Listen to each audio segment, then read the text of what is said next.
नमस्कार दर्शक मित्रों, हमारी चैनल पर आपका स्वागत है। कृपा करके हमारी चैनल लाइक, कमेंट एवं सब्सक्राइब करें ताकि हमारे नए अपडेट आपको मिलते रहे। कमेंट में जय श्री राम लिखना ना भूले। चलिए रामायण अरण्यकांड में सीता की शंका के बारे में आगे बात करते हैं। मार्ग में सीता ने रामचंद्र से कहा, आर्यपुत्र, यद्यपि आप महान पुरुष हैं, किंतु सूक्ष्म रूप से विचार करने पर मुझे प्रतीत होता है कि अधर्म में प्रवृत्त हो है।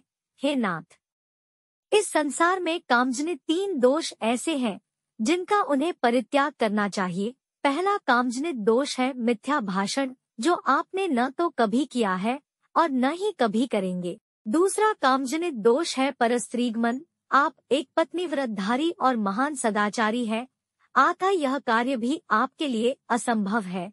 तीसरा कामजनित दोष है बिना वैरभाव के ही दूसरों के प्रति क्रूरतापूर्ण व्यवहार। यह तीसरा दोष अर्थात क्रूरतापूर्ण व्यवहार ही आपके समक्ष उपस्थित है और आप इसे करने जा रहे हैं। आपने इन तपस्वियों के समक्ष राक्षसों को समूल नष्ट कर डालने की जो प्रतिज्ञा की है, उसी में मुझे दोष दृष्टिगत हो रहा है। आपके लक्ष्मण के साथ धनुष धारण कर इस वन में प्रवेश करने के कार्य को मैं कल्याणकारी नहीं समझती।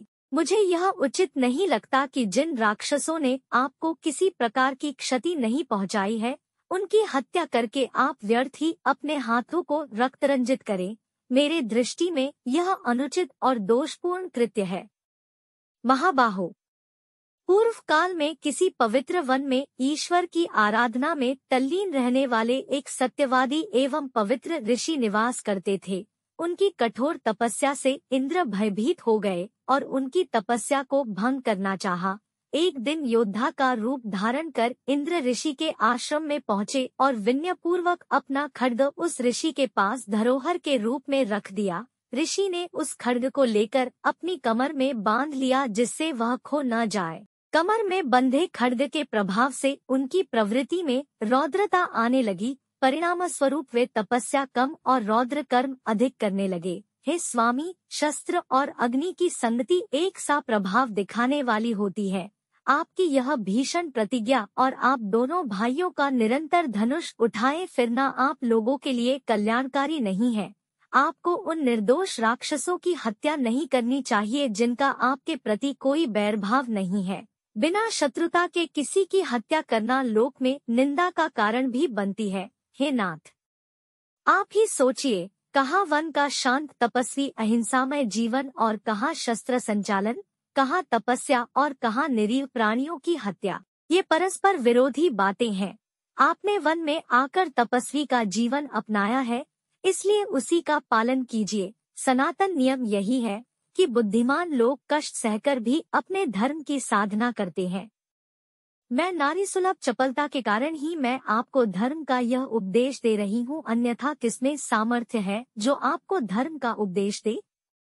सीता के वचनों को सुनकर राम बोले, सीते, जो कुछ तुमने कहा है वह सर्वथा उचित है।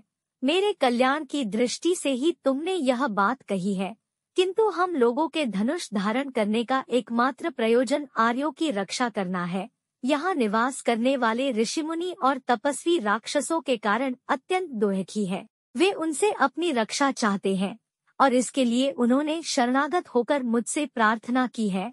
उनकी रक्षा के लिए ही मैंने प्रतिज्ञा भी की है। क्षत्रिय का धर्म ही असहाय और दुखियों की रक्षा करना है। ऋषिमुनि और ब्राह्मणों की सेवा तो मेरा कर्तव्य है। फिर मैं तो उन्हें वचन भी दे चुका हूँ। क्या तुम्हारे विचार से यह उचित है कि मैं उस प्रतिज्ञा को भंग कर दूं? तुम यह कदापि नहीं चाहोगी कि मैं प्रतिज्ञा भंग करके झूठा कहलाऊं, क्योंकि तुम जानती हो कि सत्य मुझे प्राणों से भी प्रिय है और अपनी प्रतिज्ञा का पालन करने के लिए तुम्हारा और लक्ष्मण का परित्याग भी कर सकता हूँ। मैं अपने प्राण का त्याग कर सकता हूँ, किंतु अपनी प्रतिज्ञा को मिथ्या सिद्ध नहीं होने दे सकता। फिर भी जो कुछ तुमने कहा उससे मैं बहुत प्रसन्न हूँ। इसके पश्चात उन लोगों ने अगस्त्य मुनि के दर्शन के लिए प्रस्थान किया, किंतु उन्हें उनके आश्रम का पता नहीं चल पाया।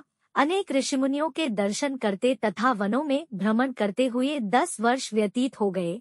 इस अवधि में उन्होंने अलग अलग स्थानों में एक एक दो दो वर्ष तक कुटिया बनाकर निवास किया। साथ ही साथ अगस्त्य मुनि के आश्रम की भी खोज करते रहे, परंतु अनेक प्रयत्न करने पर भी उनका आश्रम न पा सके। अंततः वे पुनः सुतीक्ष्ण मुनि के आश्रम में आए और बोले, हे महर्षि, मैं विगत 10 वर्ष से वन में भटककर महर्षि अगस्त्य के आश्रम की खोज कर रहा हूँ, किंतु अभी तक उनके दर्शनों का लाभ प्राप्त नहीं कर सका हूँ। उनके दर्शनों की मुझे तीव्र लालसा है, इसलिए कृपा करके आप उनके आश्रम में पहुँचने के लिए मार्ग बताइए। मुनिराज सुतीक्ष्ण ने कहा, हे राम, तुम दक्षिण दिशा में 16 कोस जाओ, वहाँ तुम्हें एक विशाल पिप्पली वन दृष्टिगत होगा। उस पिप्पली वन के वृक्ष प्रत्येक ऋतु में खिलने वाले सुगंधयुक्त रंग बिरंगे फूलों से लदे वृक्ष मिलेंगे। उन पर नाना प्रकार की बोलियों में कलरव करते हुए असंख्य पक्षी होंगे। अनेक प्रकार के हंसों, बकों, कारंडवों आदि से युक्त सरोवर भी दिखाई देंगे। उसी वन में महात्मा अगस्त्य के भाई का आश्रम है, जो वहाँ ईश्वर साधना में तल्लीन रहते हैं। कुछ दिन उनके आश्रम में रहकर विश्राम करें। जब तुम्हारी मार्ग की क्लांति मिट जाए तो वहाँ से दक्षिण दिशा की ओर वन के किनारे चलना। वहाँ से 4 कोस की दूरी पर महर्षि अगस्त्य का शांत मनोरम आश्रम है, जिसके दर्शन मात्र से अद्वितीय शांति मिलती है। आज के लिए बस इतना ही। मेरे सारे भाई और बहनों को विनती है कि आप हमारे रामायण के अगले वीडियो भी देखें। कमेंट में जय श्री राम लिखना ना भूले। कृपा करके अपना ख्याल रखें। मिलते हैं अगले वीडियो में। धन्यवाद।